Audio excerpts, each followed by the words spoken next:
হাসতে চান কে কে বলেন তো? আপনারা হাসতে চান? ভাইয়ের নাম রাতুল, করেছিল ভুল তাই ভাবি টেনেছে চুল, ব্যথাই করছে উহ আহ। আমি আপনাদের সামনে মাহিন বিন বাদশা। তো আপনার জীবনকে রঙিন করতে আপনার লাগবে কিছু রঙিন বন্ধু। তো আমারও আছে অনেক রকম রঙিন বন্ধু। আমি যেহেতু বাথরুম সিঙ্গার, গানের তালে তালে শোনাবো আপনাদেরকে আমার সেই রঙিন বন্ধুর ঘটনা। প্রথমেই আসে আমার এক বন্ধু কালুয়া ফ্রম উগান্ডা। তো ছোট থেকে বিয়ে বিয়ে করতো, তাই বাপ বিয়ে দিয়ে দিয়েছে। বিয়ে দেওয়ার পরে বউ বলে, আমার শরম শরম করে রে, যাইতাম না আর কালা জামার ঘরে। এই কথা যখন শুনলো আমার কালুয়া বন্ধু বলে, বাবা তুমি বিয়ে দিলে, হায় রে কলির কালে আমার বাবাই দিছে বিয়ে, বউ আমার বাসে না ভালো, আমি কালো বলে, হায় রে কলির কালে। তো তারপরে আমার আর এক বন্ধু আছে, ই হচ্ছে মুসাব্বিরুল, 27 বছর, প্রায় অনেকেই চিনে তাকে। তো এই হচ্ছে হাফ হুজুর হাফ ভণ্ড। এই গান গাইতে, গজল গাইতে গাইতে গানে চলে যায়। কেমন না জানি কি হবে ও পারে হাসরে, तुम्हें यूं ही चाहेंगे, तुम्हें यूं ही चाहेंगे, जब तक है दम, बहुत प्यार करते हैं तुमको सनम। তো তারপরে আমার আর এক বন্ধু আছে, এই হচ্ছে ছ্যাঁকাখোর বন্ধু। আমাকে যখন প্রেমে পড়লো একটা মেয়ের, বলছে মামা কি সুন্দর চোখ। আমি বলছি মামা দেখ, এই দুনিয়াতে তুই একটা জিনিস বিশ্বাস করবি না, নারী কিন্তু ছলনাময়ী। তো সে শুনলো না আমার কথা, সে শুনলো ভুট্টু সাহেবের কথা। কথা শুনে প্রেমে পড়লো, সারাদিন তাকে গিয়ে গান শোনায়, কি নামে ডেকে বলবো তোমাকে, মন্দ করেছে আমাকে ওই দুটি চোখে।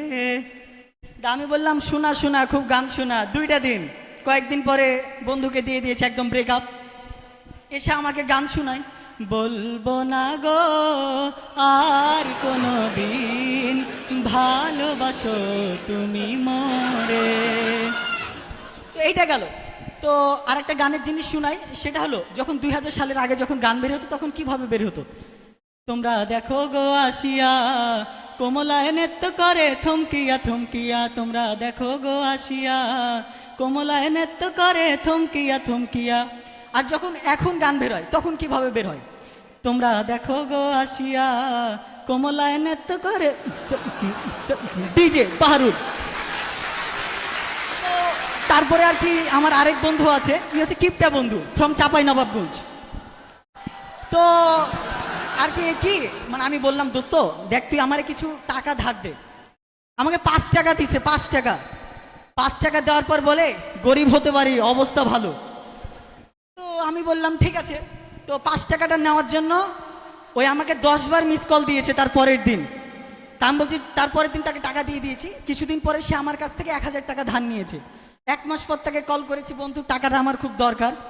তা আমাকে বলছে যে মামা অতীতের কথা, 5 টাকা ধার নিয়েছিলি, তো আমার গান শোনায়, অতীতের কথাগুলো পুরনো স্মৃতিগুলো, অতীতের কথাগুলো পুরনো স্মৃতিগুলো মনে মনে রাখো, আমি তো ভালা না ভালা লয়াই থাইকো। কি আর বলবো, সবই দুঃখের বেদনার কথা আর কি বন্ধু, আমার সব এরকমই। তো এই যে বুঝে গেছে। তারপরে আর কি আমার আরেক বন্ধু আছে মাহমুদ, এই হচ্ছে হাফ লেডিস, এই যে বসে আছে আমার বন্ধু মাহমুদ।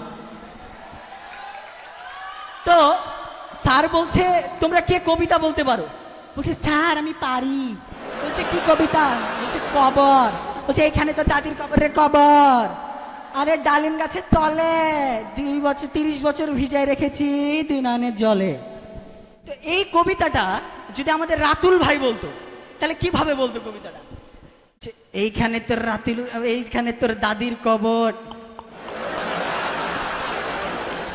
ডালিম গাছের তলে চখাম। তো তারপরে এই কবিতাটা যদি কোনো মাওলানা বলতো তাহলে কিভাবে বলতো? এইখানে তোর দাদির কবর, ডালিম গাছের তলে 30 বছর ভিজায় রেখেছি 2 নয়নের জলে। জোরে বলুন মারহাবা। তো তারপরে আপনারা কাউয়া কাদেরকে চিনেন না? তো কাউয়া কাদের যদি এই কবিতাটা বলতো তাহলে কিভাবে বলতো? এখানে তো দাদির কবর, পদ্মা সেতু হয়ে গেছে, আমি কি কোথাও পালিয়েছি? আমি পালাবো দেশ ছেড়ে, সেই পালিয়ে গেছে আগে।